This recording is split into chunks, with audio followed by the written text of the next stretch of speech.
Good afternoon and welcome to the Midday News. Here's what we have in the bulletin. National Integrity Action says boards and officials responsible for lawless conduct must be sanctioned as it welcomes changes to the public body. Churches reeling from lack of later in sports. Reggae Boys head coach sacked.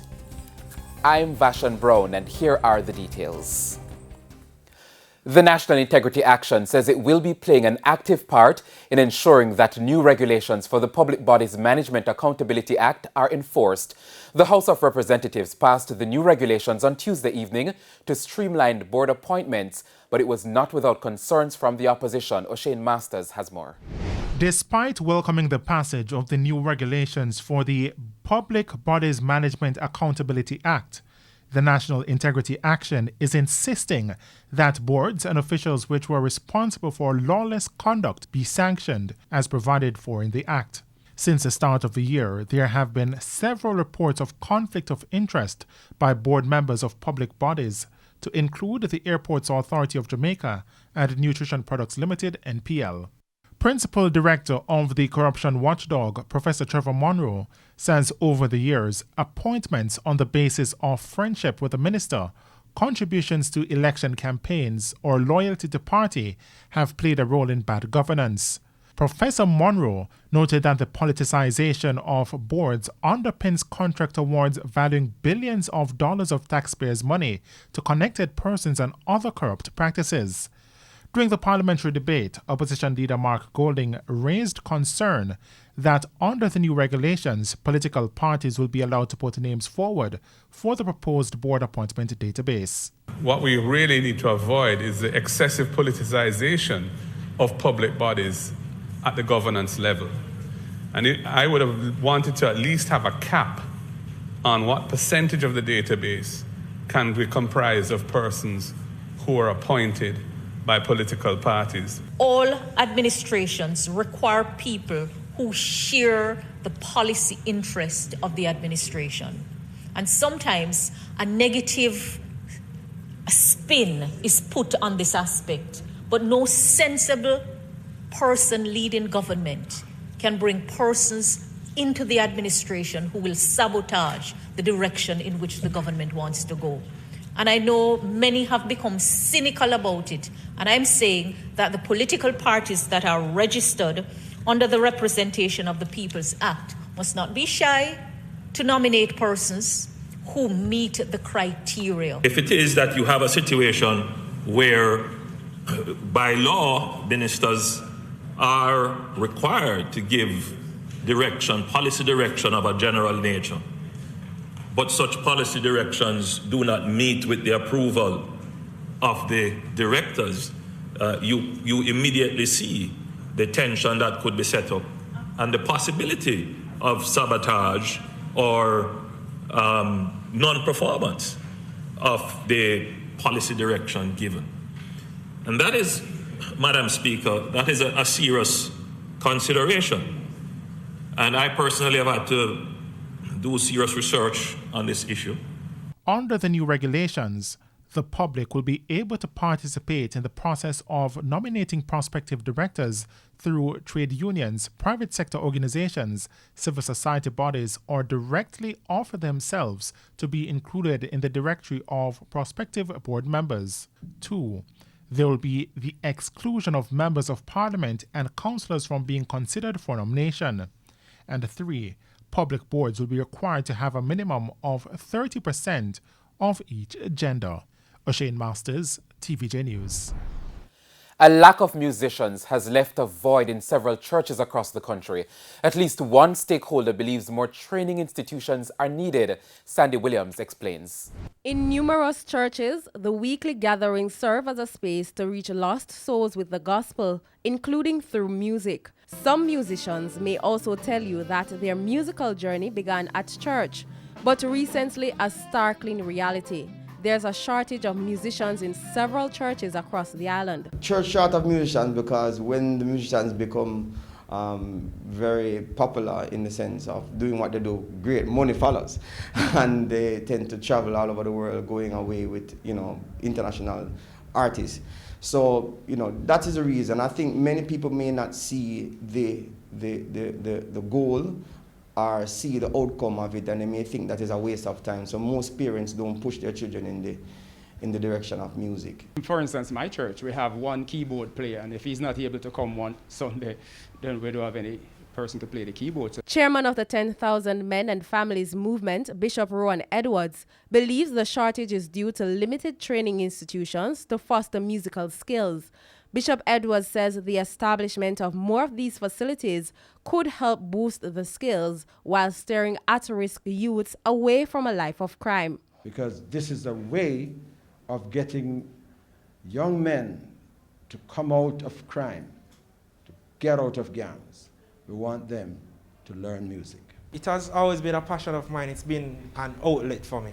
So that is really why I want to teach it as well, to help the youths to have an outlet, to have a way to share what they have. I was a young lad who didn't want to do music, and now it is my whole life, and it can be for a lot of youths. It's why the Lighthouse Assembly Church in Spanish Town, St. Catherine, has officially opened its music academy. We will be training people in how to do engineering, in running a studio, and how to record for television and radio. Skills in this time, especially since COVID, is very, very important because it makes you hold a handle when you're multi-talented. You know, many people may have the gift and don't want to use it, and I believe that there's many rooms for others to use their gift and talents. Sandy Williams, TVJ News. Bus and taxi operators who ply the Port Antonio to Morant Bay route in eastern Jamaica withdrew their services Wednesday morning. Motorists say the potholes have now extended to ditches and the road is unfit for travel. Cody and Barrett reports. The beautiful parish of Portland is facing an ugly issue: bad roads. These potholes so big, one wrong move could be tragic for any motor vehicle operator. When you look on the road, it come like a precipice here, go over the road, them deep and a pit. When me say no road, from St. Thomas to come to Portland, and one trip you can do, the road tired you. No joke, no talk. Come and see for yourself. And a chatting. The road want fix. We need road.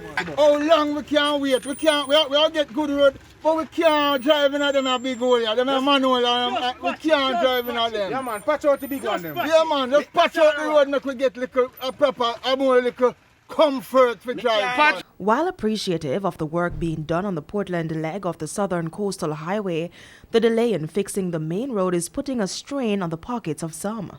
Each time I apply this route, I have to pay it to do some job on my car. For the past 3 months, I have purchased 2 brand new tires.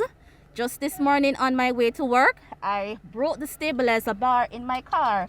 Here it is. The mechanic just took it out and gave it to me, right? So I will now have to find a welder and other mechanics to perform repair duties on my car. We are loose tire, we are mash up a ball joint, we are bash up a bumper, everything will get damaged. You understand? We need some road. Them a mash up a vehicle, brother. We have to spend too much. And we not make no money, brother. So all we need when we come full up them whole, brother. That's we can get a better road to drive on. But one motorist suggested a different approach for road repairs. You can't have one set of spurs and work a day, and then left the work and the rain come, and the road still there. You understand me? Have a set of people work in the night, have a set of people work in the day, so the work will complete. When a man wake up and then come a the road done, he can't believe. Cody and Barrett, TVJ News. And it's now time for a break, but please stay with us. More stories when we return. Welcome back to the Midday News. A 91-year-old woman from the corporate area is the latest person to die from the coronavirus. The new death inches the country's overall fatality to 2,416 people. Jamaica also recorded 23 new COVID-19 cases from a batch of 683 test samples. The country's total case count now stands at 91,601. The positivity rate is 4.4%. 124 people are being treated for the virus at hospitals across the island. 9 are severely ill, 6 are in critical condition.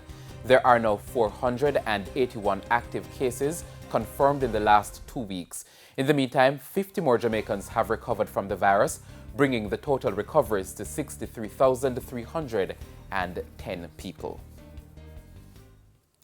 The St. Mary Police say they have recorded a decrease in 5 of the major categories of crime since the start of the year.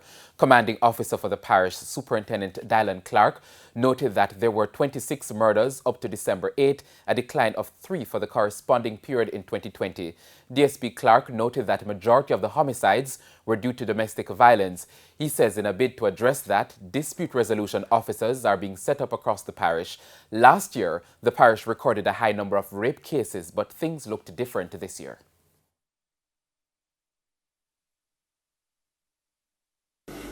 Our biggest reduction, though, is rape. Last year, this time, we had 25 cases of rape reported to the police, and up to this time this year, we have 4 cases. We're seeing a reduction of 21 cases. However, there were increases in break-ins and shootings for the period.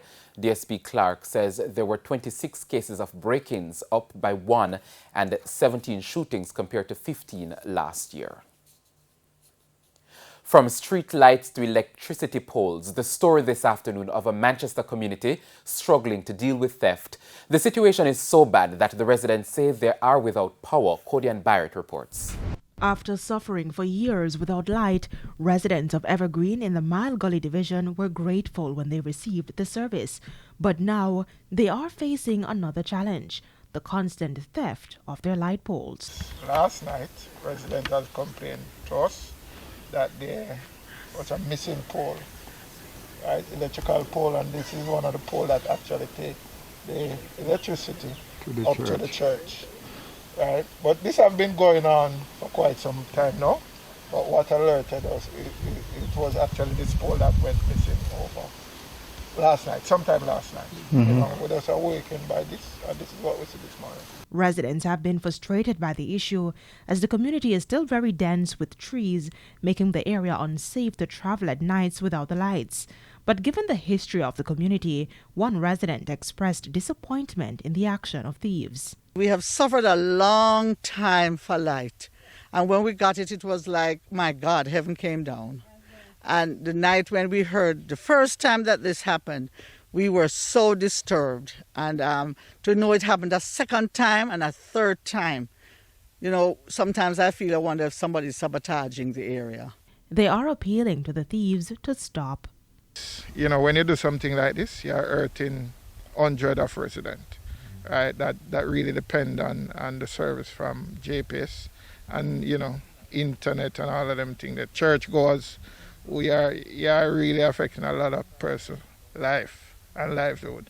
So I like to make a special appeal: don't come cut anymore, because the community is up in arms now. Codian Barrett, TVJ News. And it's time for the latest in the world of business. Here again is Codian Barrett with the Business Minute. The Development Bank of Jamaica, DBJ, has designed a new grant and loan program aimed at widening the number of micro and small businesses that go digital. The DBJ has set up the Go Digital grant under the Voucher for Technical Assistance program. There is also a separate Go Digital funding program and a $300,000 grant. These different programs combined offer MSMEs a loan of $800,000. The loan is for a maximum term of 3 years and is repayable at 2.0% interest per annum. The fund falls under the DBJ's Social and Economic Recovery and Vaccine Program, known as SERVE. And in business internationally, the boss of a U.S. mortgage company who fired over 800 staff in a Zoom meeting has said he is deeply sorry for the way the layoffs were handled. Vishal Garg said the sackings were necessary, but he accepted he had blundered the execution and embarrassed them. Several executives have since handed in their resignation letters. Since the call last week, Better.com and Garg have received widespread public backlash for the timing and the handling of the layoffs. And that's it for the Business Minute. I'm Codian Barrett. And with the top regional and international stories, here's Sandy Williams. In regional news, with 20 countries yet to reach the World Health Organization's year-end vaccination target of 40% and the Omicron variant now detected in 6 countries in the region, the Pan American Health Organization, PAHO, says accelerating access to vaccines will be key to protecting populations, particularly the most vulnerable. PAHO's director, Dr. Carissa Etienne, in a media briefing on Wednesday, urged for continued vaccination and public health measures, adding that the arrival of a new variant means that the region must be extra vigilant. 55% of people in Latin America and the Caribbean have been fully vaccinated. However, in countries including Haiti, Jamaica, and St. Vincent and the Grenadines, coverage remains much lower. On the international scene, China has warned countries who have announced a diplomatic boycott of the Beijing Winter Olympics that they will pay the price for their mistaken acts. The US, UK, Australia, and Canada will not send government representatives to the Games because of concerns over China's human rights record. This includes widespread allegations of abuse against the Uyghur minority group. France, host of the next Summer Games, said it would not join the boycott. The Winter Olympics are set to take place in Beijing in February. And those were the top regional and international stories. I'm Sandy Williams. Thanks, Sandy. And we now head to a quick break. When we come back, we'll have your midday sports report, and Simon Preston is standing by. Welcome back. It's now time for Midday Sports. I'm Simon Preston. Head coach of the Reggae Boys, Theodore Tappa Whitmore, has been relieved of his duties. TVJ Sports sources say Whitmore, who has been in charge since 2016, was informed this morning that the executive of the Jamaica Football Federation was moving in another direction which would not involve him. The decision comes after the JFF's technical committee had recommended Whitmore's dismissal. The Reggae Boys currently lie 6th in the final round of World Cup qualifying with 7 points and are 7 points adrift of 3rd. In the 2021 calendar year, the Reggae Boys recorded 3 wins, 7 losses and 5 draws. The JFF executive are now meeting to discuss who will take over from Whitmore. The Reggae Boys will next be in action on January 27 against Mexico at the office. This fixture will be followed by an away trip to Panama on January 30 and then a home match versus Costa Rica on February 2. Now, despite gaining 14 quality points, the Reggae Boys have remained 6th in the December edition of the CONCACAF Rankings Index. Last month, the Reggae Boys drew 1-1 with El Salvador and the United States in the CONCACAF World Cup qualifiers. Mexico continues to lead the index, followed by the United States, Canada, Costa Rica and Panama. Jamaica is the highest ranked Caribbean team in this index, as Haiti is 2nd in CFU and 7th in CONCACAF, and Curaçao is 3rd in the Caribbean and 11th in the index. Across the Atlantic we go now, as Reggae Boys forward Mikel Antonio and West Ham United will be looking to end the group stages of the UEFA Europa League unbeaten as they host Dynamo Zagreb this afternoon. West Ham are at the top of the table on 13 points, while Zagreb are 2nd on 7 points. Kickoff is at 3 o'clock Jamaica time. West Ham are already through to the round of 16 of the competition. Meanwhile, another Reggae Boy in Kemar Roof and Rangers will be looking to secure qualification to the next round as they face Lyon away. Rangers are 2nd in the group on 7 points, while Lyon are at the top of the table on 15. Kickoff is at 12:45 Jamaica time. To cricket we go now, as Jamaican and West Indian all-rounder Andre Russell will be returning to the Big Bash League in Australia for the first time in 4 years, as he has signed with the Melbourne Stars. The 33-year-old will join the Stars for a 5-game stint, beginning with their first home game of the BBL when they host the Sydney Thunder on Friday. Russell is currently completing his mandatory 72-hour quarantine following his arrival in Sydney. Russell is coming into the BBL on the heels of a man-of-the-match performance of 90 not out off just 32 balls that helped the Deccan Gladiators to win the Abu Dhabi T10 League last week. Russell joins Kemo Paul and Carlos Brathwaite as the other West Indians in the BBL this season. Down under we go now, as Australia leads England by 196 runs at the end of day 2 of the first test of the Ashes in Brisbane. Australia ended the day on 343 for 7. Travis Head is unbeaten on 112, while the next highest scorer was David Warner on 94. Ollie Robinson has taken 3 for 48 for the visitors. Scores in the match: Australia 147, England 147, and Australia 343 for 7. Day 3 action balls off at 7 o'clock Jamaica time. And that is it for your Midday Sports Report. I'm Simon Preston. Vashan, it is over to you. All right, thank you so much, Simon. And that's the Midday News. I'm Vashan Brown. Join us at 7 for Primetime News Package. On behalf of the news, sports and production teams, have a wonderful afternoon.